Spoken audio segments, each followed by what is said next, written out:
Hi, my name is Natalie Howe, and this is my law analysis presentation on the Texas abortion law. As of September 1st in 2019, Senate Bill 8, the Texas abortion law, went into effect to block abortions from 5 to 6 weeks into pregnancy and/or with a detectable fetal heartbeat. The only exception for illegal abortion is for medical reasons. Regardless, mothers can't be incriminated. Private citizens can turn in or sue individuals who are aiding and abetting the abortion. The plaintiff is allowed to sue for up to $10,000 and/or their legal fees. In this presentation, I will discuss the pros and cons of Senate Bill 8. The first pro argument is that this law saves millions of lives from being lost. The main supporters of this law, pro-lifers, believe that defenseless unborn fetuses deserve the same right as the rest of us from the moment of conception. In 2018 alone, out of 600 women looking to get an abortion in the state of Texas, more than 50% of them knew they were with child prior to hitting 6 weeks. However, what if they didn't know in time? The second pro argument is that this law is one of many of its kind to overturn Roe versus Wade and push for the individual rights that American democracy has spent its entire existence building. Andrew Walker, a writer from Kentucky Now, states, quote, "What Texas has done with the passage of SB 8 is put the government back in its proper jurisdiction," unquote. Where is this proper form of jurisdiction being executed?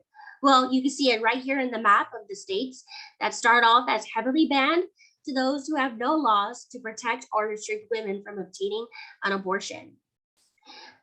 Moving on. The first con is that this law impedes on the mother's rights of her choice, as her body is respected more as a vessel than as an actual human being with a choice.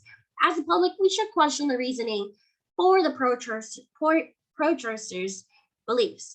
We have movies about aliens being killed for attempting to attach themselves to the bodies of humans in order to attain access to Earth.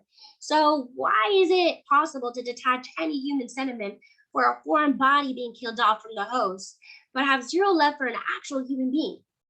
The second con is that if states continue to find loopholes in Roe versus Wade, the consequences for pregnant women will include death due to failed abortions, postpartum suicides, and millions of children born feeling unwanted. In conclusion, even with the justifications for SB 8, when do we realize it contradicts the rights of women?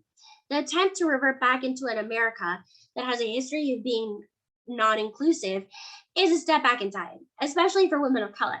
Simply put, to ignore one person's wishes in order to save a life is to affect the very same life when they become individuals many years later or so down the road. SB 8 is truly the beginning and possibly the end for women's rights. Once they are done outlawing abortion, what minority group or pillar heavily fought for freedom do you think they will aim to outlaw next? These are my references. Have a great day, everybody.